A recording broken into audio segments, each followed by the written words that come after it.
October 26th, 2015, Calgary, Alberta. The husband of 31-year-old Amanda Antoni returns home from a weekend trip and discovers Amanda's body lying in a pool of blood inside their basement. 2 days earlier, a phone call between Amanda and her husband had abruptly cut off, and since her broken cell phone is found on the floor, police initially believed that Amanda's death was a homicide.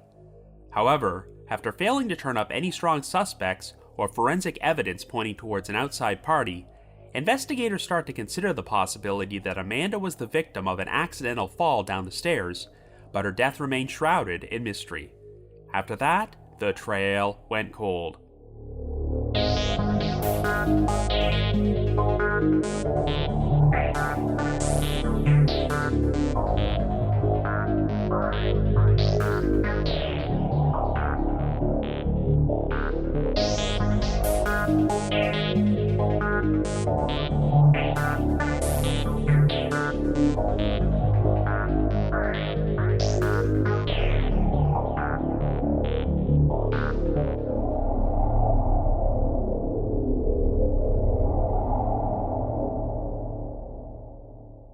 Hello everyone, and welcome to our latest episode of The Trail Went Cold. I'm your host Robin Warder, and on this episode, we're going to be discussing a case which was just featured on the Unsolved Mysteries reboot, the unexplained 2015 death of Amanda Antoni. As you probably know, the most recent season of the Unsolved Mysteries reboot dropped on Netflix at the end of last month, and of course whenever this happens, I usually get requests to cover some of the featured cases. One episode which has already garnered a lot of discussion was titled Body in the Basement, and it actually takes place in our podcast's home country of Canada, marking the first time the reboot has covered a Canadian case. It involves a woman named Amanda Antoni being found dead in a pool of blood in her basement after her husband returned from a trip to another province, and prior to this episode's release, it was being hyped as another one of the show's murder or accident cases.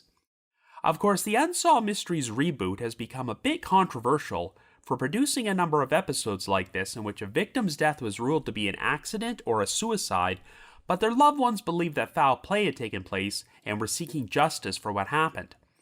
The issue is that some of these episodes have faced criticism for leaving out key pieces of information to fit a certain narrative and make the case seem a lot more mysterious than it really is. However, what stands out with the Amanda Antoni case is that at the outset, the police were right there with her family and believing that she was the victim of a homicide, and if you've seen the bloody crime scene photos, you can understand why. It was only after a lengthy investigation failed to turn up any strong evidence pointing towards an outside party that the police started considering the possibility that Amanda's death was nothing more than a tragic accident caused by a fatal fall down the stairs. But even so, they had to acknowledge that there were certain details about the case which didn't really fit with the accident theory and cannot be adequately explained, and there really doesn't appear to be any one theory which makes 100% complete sense. At this particular moment, even though the investigation into Amanda's case is currently inactive, it is technically still open, and the police have said that if they receive any new leads which point towards her death being a homicide, they will be more than willing to look into them. I've seen this story get referred to as a Canadian version of the Kathleen Peterson case, aka the staircase murder, so in this episode, I'm going to explore all the different scenarios and provide my take on what I believe may have happened. Anyway, before we get started, just a quick reminder that The Trail Went Cold is a weekly podcast, which is currently available for download on several platforms, including Apple Podcasts and Spotify. So if you like this podcast, be sure to subscribe to it, and please leave us a rating or review on any of those sites to help spread the word and garner us more exposure. The Trail Went Cold is on Patreon, so if you would like to learn how to support the show, please visit our page at patreon.com/thetrailwentcold. For as little as $1 a month, you can garner access to exclusive rewards, including stickers and thank you cards, early access to episodes, and bonus content, as our Patreon page has nearly 80 exclusive bonus episodes and archives which are not available on our regular feed. So with all that out of the way, let us now delve into the unexplained death of Amanda Antoni.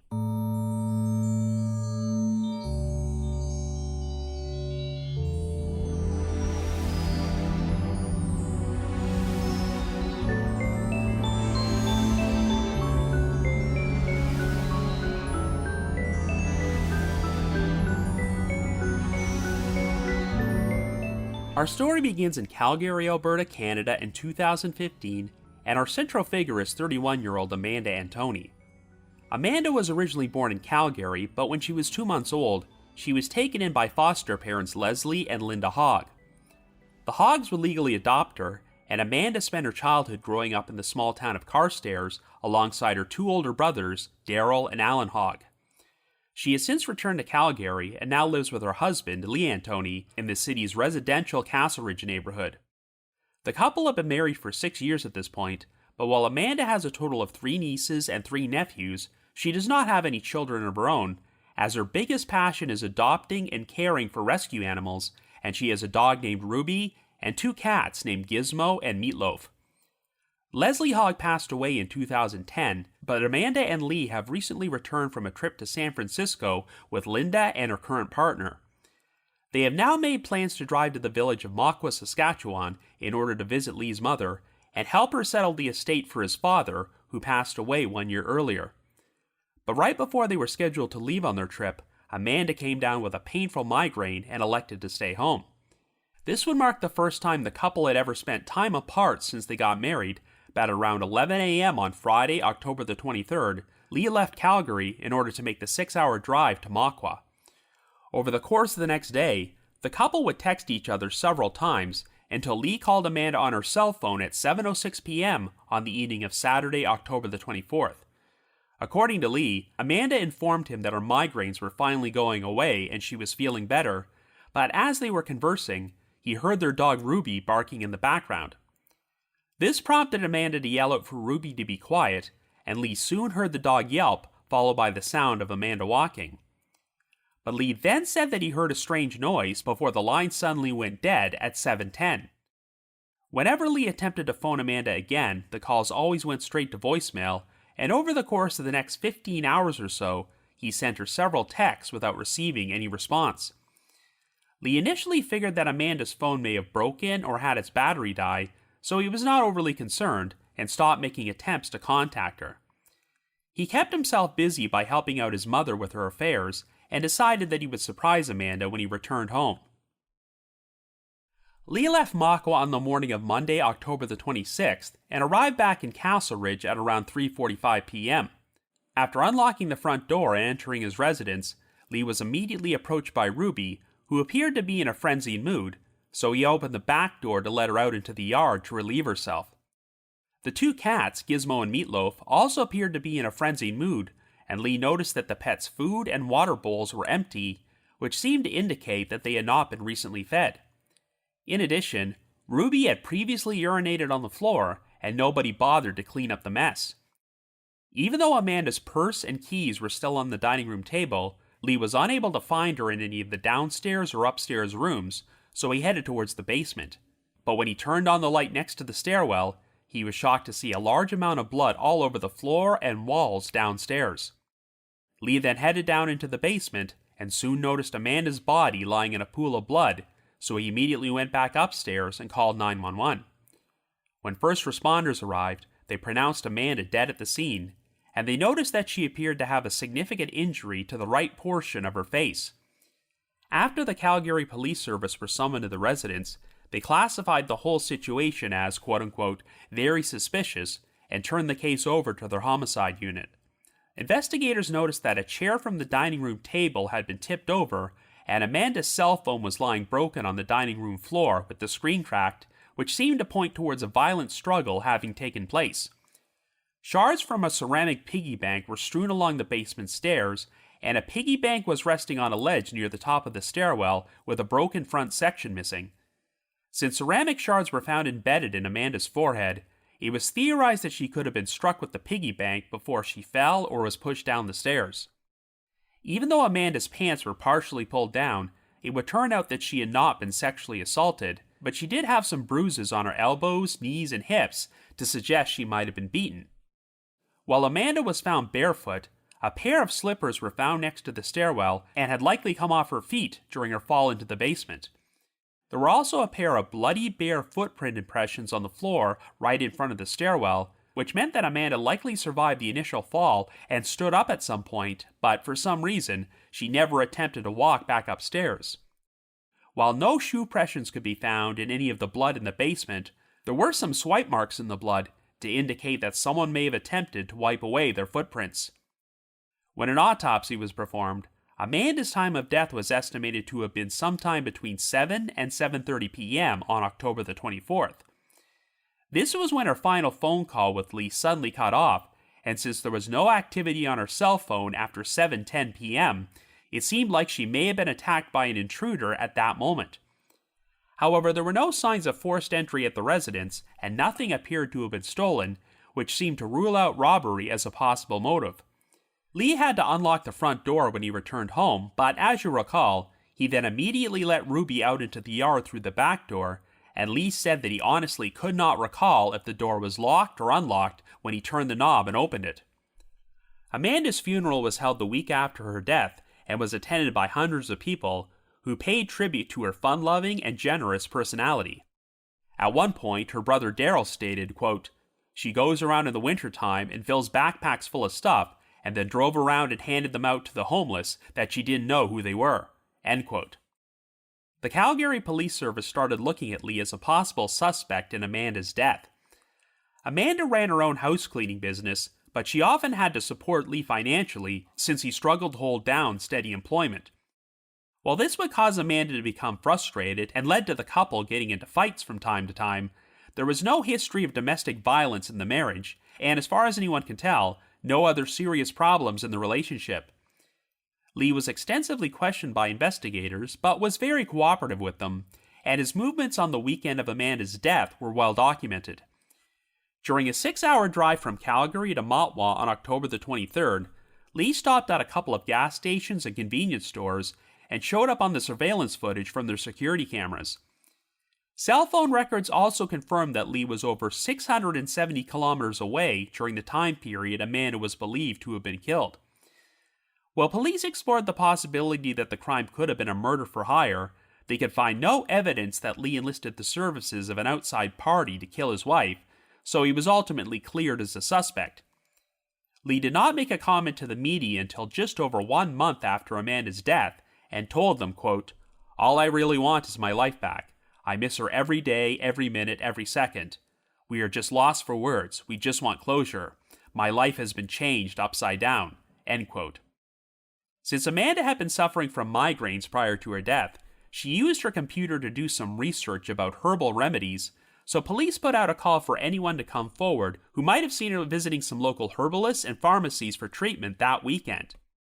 But even though this case received extensive coverage in the local media, investigators received virtually no tips at all and were left surprised by the sheer lack of leads they had to work with. A search of Amanda's electronic devices and social media accounts also failed to turn up any suspicious communications with someone who might have had a motive to harm her. When Amanda was found, she was wearing what Lee described as a sexier pair of underwear than she would usually put on whenever she was home alone. This prompted investigators to consider the possibility that Amanda was having a secret extramarital affair with someone who showed up at her house that weekend for a romantic encounter before something went horribly wrong. But in the end, there was no evidence in Amanda's texts, emails, or electronic communications to indicate that she was seeing anyone else, and nothing to suggest that she was involved in drugs or any sort of illegal activity which could have put her life at risk. Since Castle Ridge was known for having a higher crime rate than most neighborhoods in Calgary, police wondered if Amanda could have been killed by a random intruder who had no personal connection to her.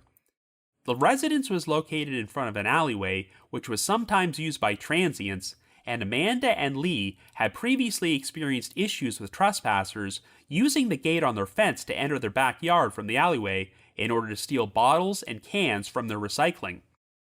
So if the house's back door was unlocked on the night of her death, an intruder could have conceivably gone inside and attacked Amanda. A couple who lived in the neighborhood named Amanda and Tim Gurney told police that between 6:30 and 7 p.m. on the evening of October the 24th, shortly before Amanda's final phone call with Lee, they could hear Ruby barking loudly, which could have been a sign that the dog saw a stranger on the property at that time. Shortly thereafter, the Gurneys thought they heard a yell from Amanda's house, and another neighbor would tell them that they saw someone running through the Gurneys' yard during this time period. One person that Lee pushed forward as a potential suspect was his own sister, whose name has never been released publicly.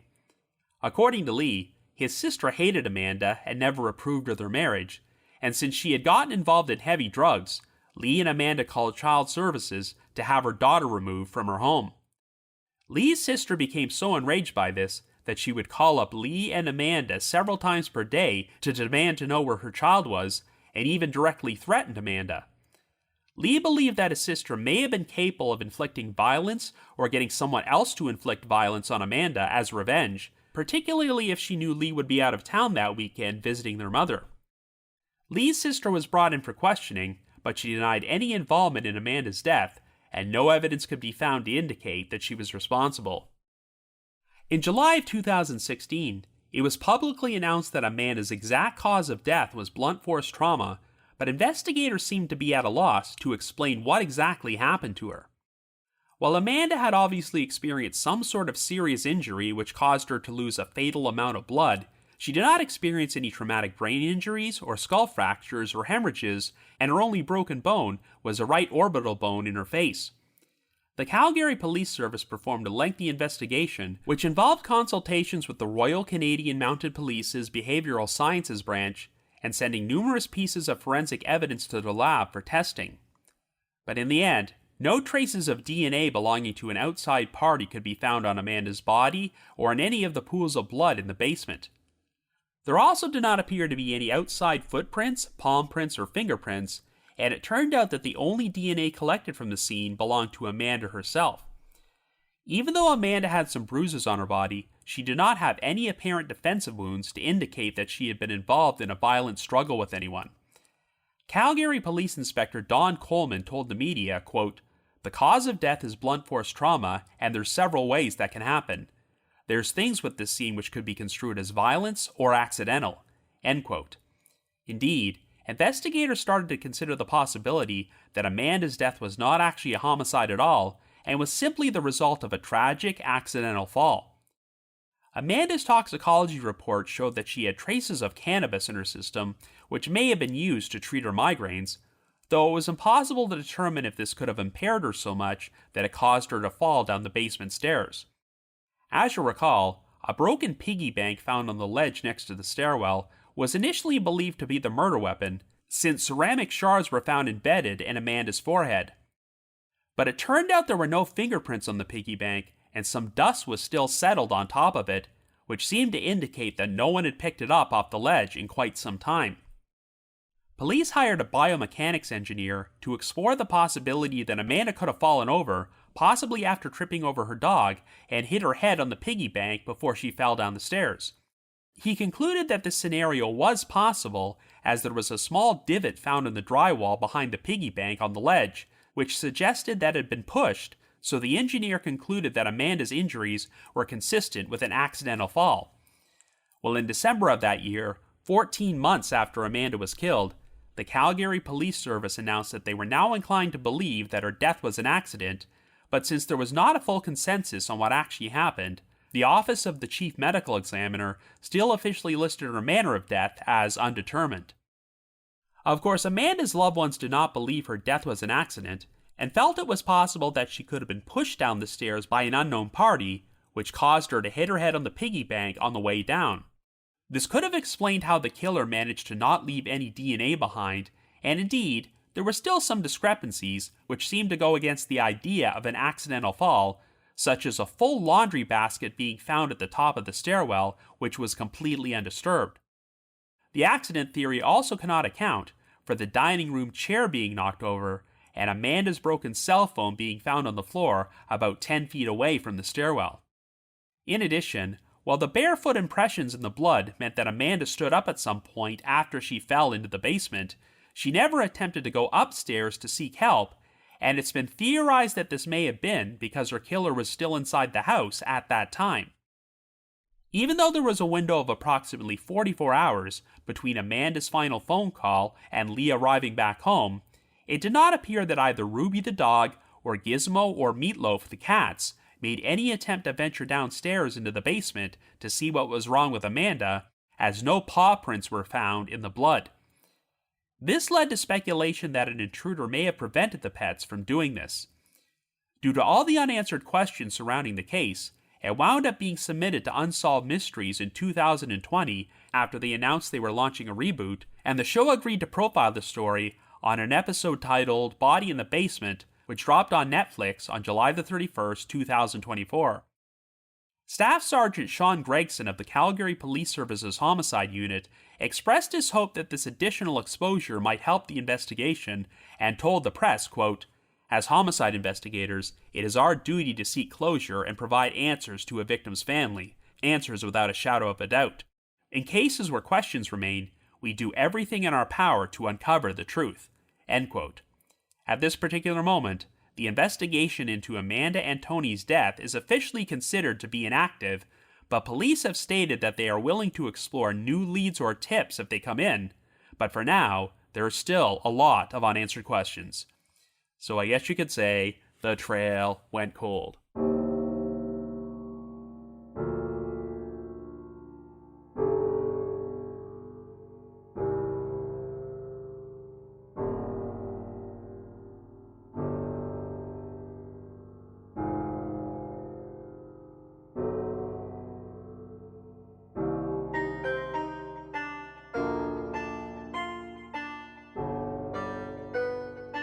So I've already talked about this issue on previous episodes, as well as the intro to today's episode, but one of the biggest criticisms of the Unsolved Mysteries reboot is that a number of their mysteries appear to be, well, unsolvable. There have only been a handful of straightforward murder and missing persons cases, and they seem inclined to lean towards stories about unexplained deaths, which were officially ruled to be a suicide or accident, but the victims' loved ones were insistent that foul play took place. This would be perfectly fine if the original ruling was definitely wrong and there was an actual crime to solve, but in some of the reboot's featured cases, they have left out key pieces of information to fit a narrative, and once you did additional research, you got the sense that the original suicide or accident ruling may have been the correct one all along. Now, the original Unsolved Mysteries also featured a number of these unexplained death cases, but the key difference is that the show launched during the late 1980s when there was no internet, so you pretty much had to take them at their word since it was more difficult to dig up this additional information which might cause you to look at the cases in a different light. But these days, you can sometimes find this stuff with a simple Google search, and whenever new Unsolved Mysteries episodes drop on Netflix, it's become common practice for other media outlets to publish articles about the cases with the heading, quote, "What Unsolved Mysteries Left Out." However, it's now been nearly a month since the show dropped their Body in the Basement episode, and I've yet to find any articles titled, "What Unsolved Mysteries Left Out" about Amanda Antoni. And when I performed additional research, I did not turn up any information which made it look like the show was intentionally withholding details about this story in order to craft a more mysterious narrative. In fact, I can't tell you how pleasantly surprised I was by this episode, which is probably the most balanced coverage they've ever done for a homicide versus accident story, and since I had no prior knowledge of this case, it was quite fascinating to see the episode unfold. In a lot of these unexplained death cases, law enforcement had closed their investigation while the victim's family was seeking justice, but here, the Calgary Police Service was also initially convinced that Amanda Antoni's death was a homicide, and it was only after being unable to find any evidence of an outside party that they started to believe this might have been a tragic accident. After a 14-month investigation, the police publicly announced that they believe this is what probably happened, but they did not close the case, and Amanda's cause of death is still officially listed as undetermined.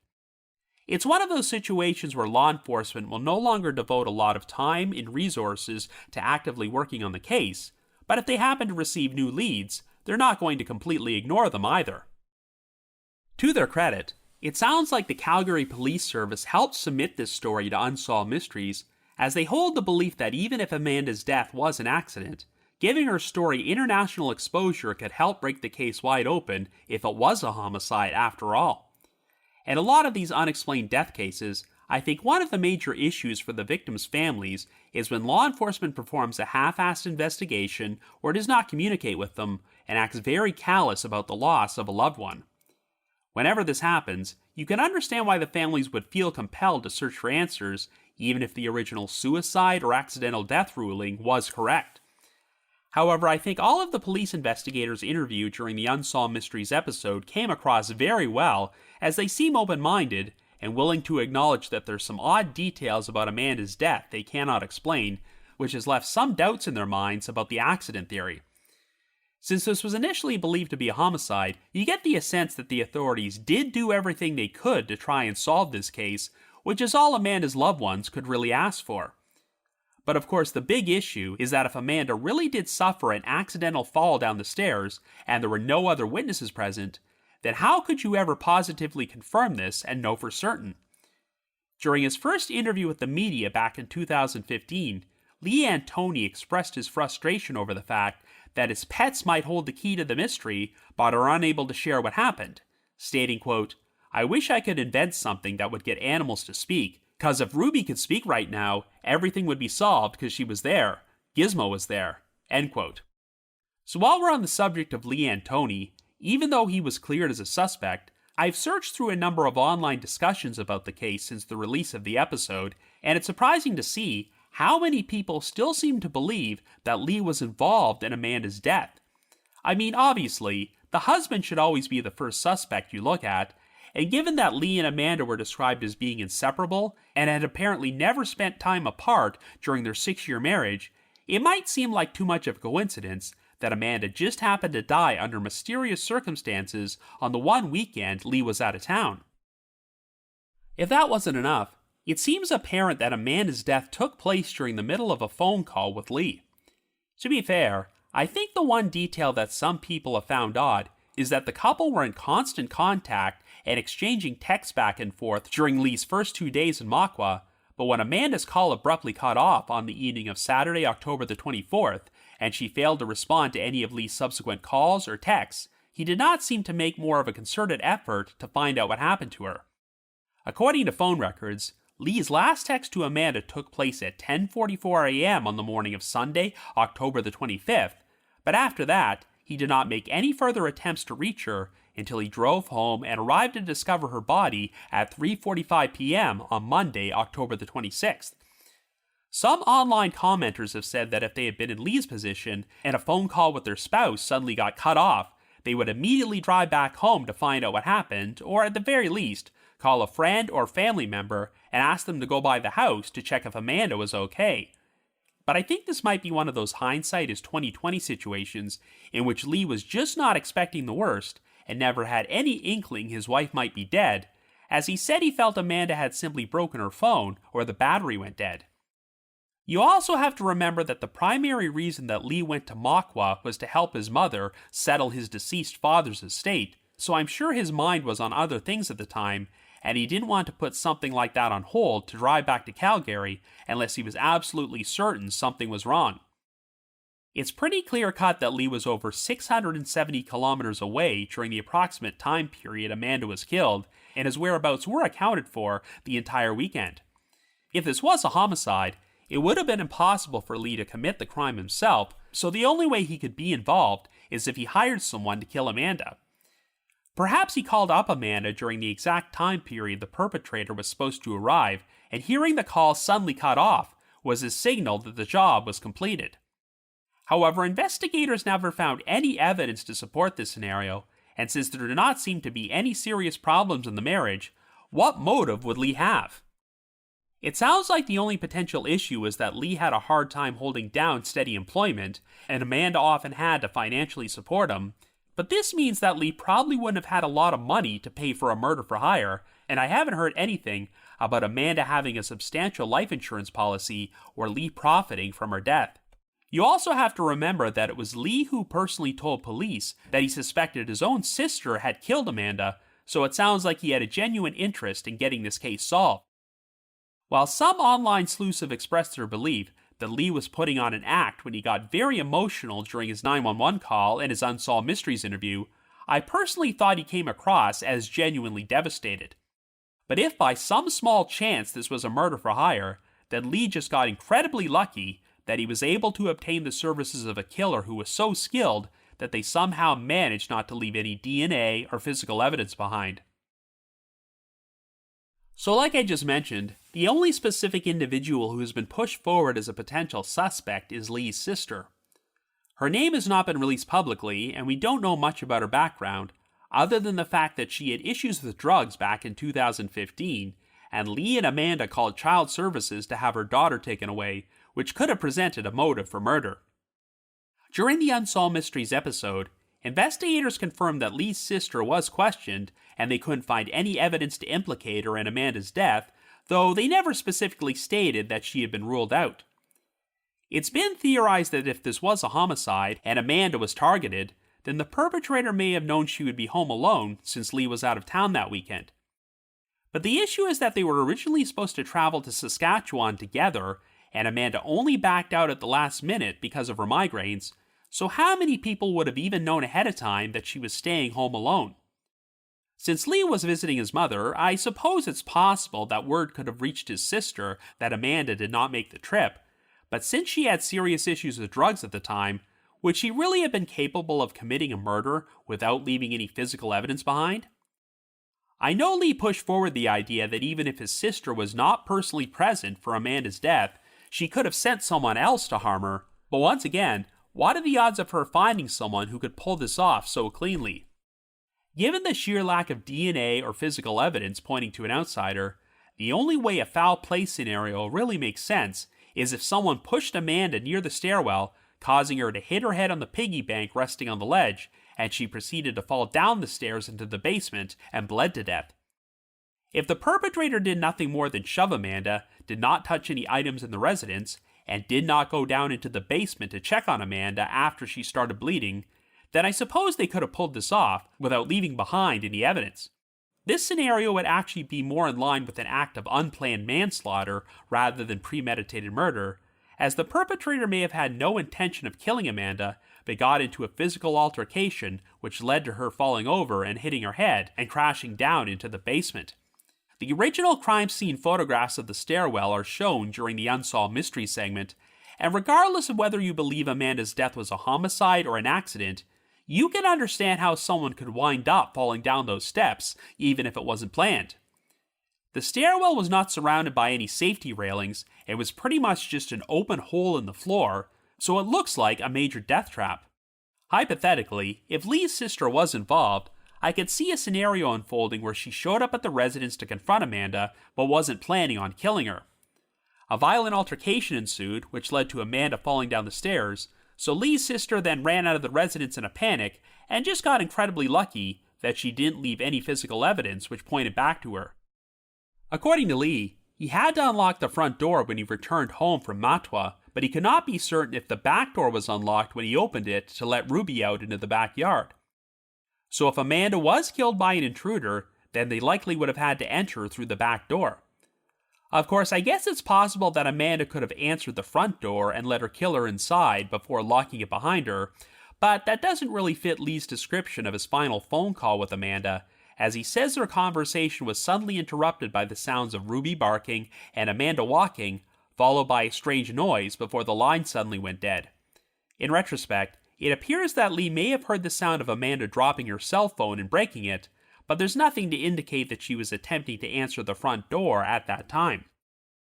Other than Lee's sister, investigators never found anyone from Amanda's personal life who might have had a motive to kill her, and there's no evidence to indicate that she was having an extramarital affair or was involved in anything illegal.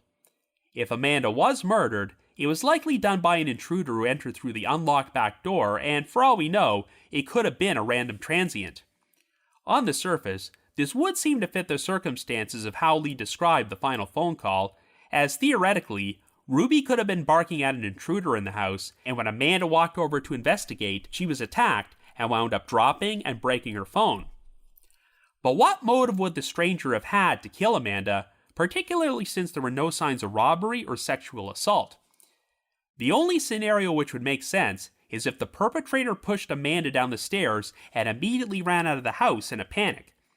And to be fair, this idea would fit the eyewitness accounts of Amanda and Tim Gurney, who claimed that Ruby was barking extra loudly between 6:30 and 7 p.m., as well as another neighbor who thought they saw a figure running through the Gurney's yard around the approximate time period Amanda's death would have taken place. But as I've previously stated so many times on this podcast, eyewitnesses can often be mistaken in these cases, so these accounts don't necessarily prove that foul play took place. If the neighbor was telling the truth about seeing a person running through the yard, an alternate explanation is that this individual could have been approaching the back door of the Antoni residence, but Ruby saw them and barked so loud that it scared the stranger away and prompted them to flee the scene. This could have been the barking that Lee heard during the phone call, and Amanda subsequently suffered her accidental fall down the stairs while she was walking over to investigate. So even if this stranger never actually entered the residence and just ran away, their presence may have still indirectly paved the way to Amanda's death. I mentioned in the intro that I've seen this story get described as a Canadian version of the staircase murder, which, in case you're not familiar with the case, involves a 48-year-old woman named Kathleen Peterson who was found dead at the bottom of her staircase at a residence in Durham, North Carolina in December of 2001 after sustaining fatal injuries to her head. Even though her husband, Michael Peterson, insisted that she died of an accidental fall down the stairs, he was charged and convicted of her murder, though he wound up having his conviction overturned, and the case was closed after he agreed to enter an Alford plea in 2017.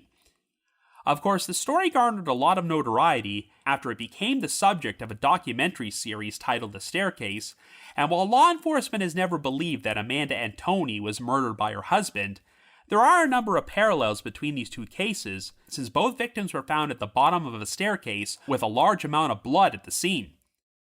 The most infamous theory which has been pushed forward for Kathleen Peterson's death is that she suffered her fatal injuries after being attacked by an owl, but I think we can safely rule out the possibility that the owl did it in this case, though I suppose you could always point fingers at Ruby, Gizmo, or Meatloaf.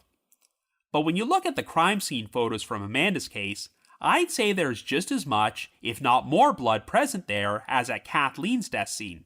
I personally always believed that Kathleen was murdered by her husband, so I can definitely understand why it's so easy to assume that Amanda was the victim of foul play as well. However, even if it was an accident, Amanda's head injury could have been so severe that blood wound up spilling everywhere, including the floor and the walls. A few years ago, HBO Max produced a dramatized miniseries about the Peterson case, also titled The Staircase, which featured actors portraying all the real-life individuals, including Toni Collette as Kathleen. Throughout the course of the series, they presented reenactments of all the different potential scenarios of how Kathleen might have died, including a scene where she slips and falls on the stairs, seriously injuring her head. While she initially regains consciousness, Kathleen flails and moves around so much that she winds up getting blood everywhere, including on the walls, before she dies. Granted, this is just a hypothetical scenario, and we have no idea if this is how Kathleen actually died, but I decided to rewatch this scene while I was putting this episode together, and it gave me a visual representation of how Amanda's death might have occurred if she suffered an accidental fall. Her bare footprints were found in the blood on the basement floor right in front of the stairwell, and her loved ones have always suspected that the reason she did not climb back up the stairs to seek help was because she was afraid the killer was still in the house. But I think it's just as logical that Amanda's head injuries may have been so severe that she became confused and disoriented and just lacked the wherewithal to go upstairs before she died. There were swipe marks in the blood on the floor, which initially made investigators theorize that someone may have attempted to wipe away shoe impressions, but I think these marks easily could have been made by Amanda herself if she was walking or crawling in that direction. And while Amanda's pants were partially pulled down when she was found, they may have gotten that way from the fall, or Amanda was so disoriented that she pulled them down herself.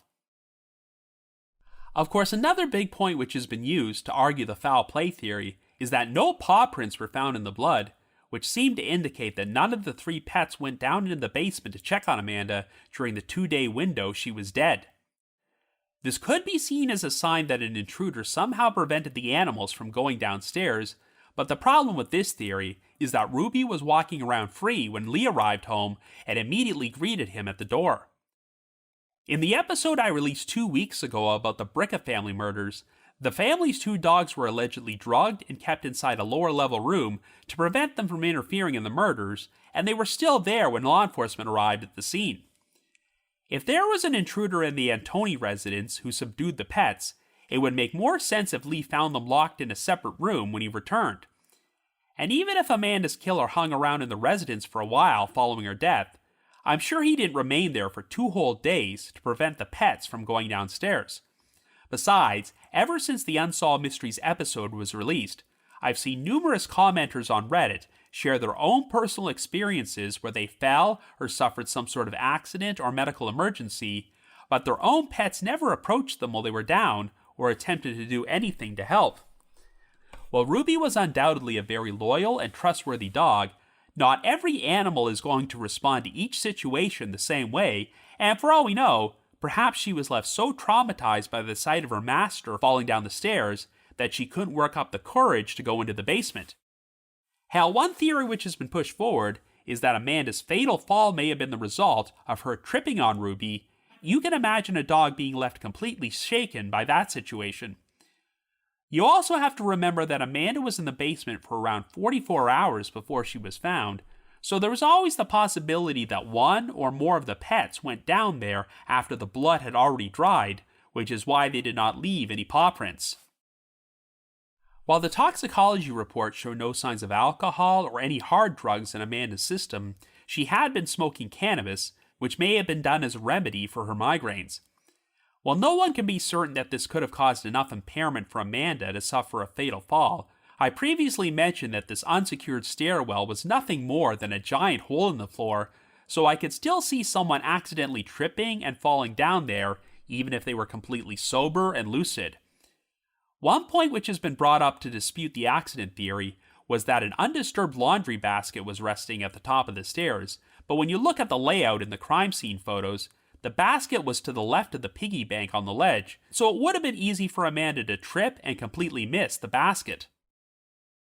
One particularly troubling issue is that Amanda's broken cell phone was found on the floor at least 10 feet away from the stairwell, so it's unlikely that she could have dropped it when she fell.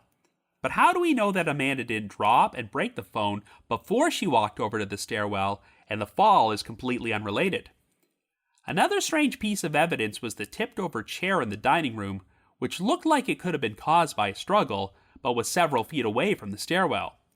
But once again, how do we know this tipped-over chair isn't completely unrelated to the fall? What if it was tipped over on a previous occasion and Amanda just never got around to sitting it back up before she died?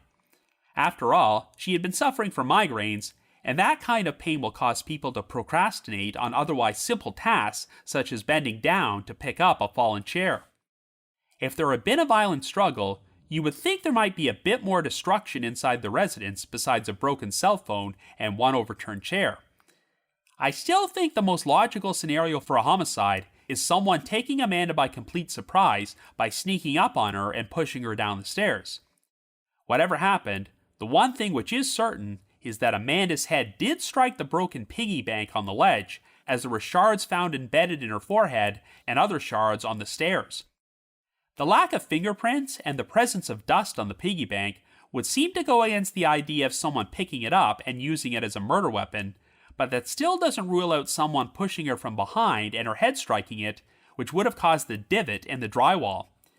However, the one thing that bothers me is that even though the floor and walls of the basement were soaked with blood, there appeared to be very little blood on the actual stairs in the crime scene photos. So if her head hit the piggy bank and caused a fatal injury, why did she not start spouting blood immediately? Well, the alternate explanation is that even if the piggy bank caused damage to Amanda's forehead, it wasn't fatal, and the actual injury which caused her to start bleeding was not inflicted until after she arrived downstairs and landed on the basement floor. This injury did not immediately prove to be fatal, as Amanda was still able to stand up, but the loss of blood was so severe that she was unable to make it back upstairs before she collapsed again. If that is what happened, then this is definitely one of the freakiest accidental deaths you can imagine, as what are the odds that Amanda would trip, strike her head on one small item which was resting on a ledge, and then fall down a staircase before she wound up bleeding to death?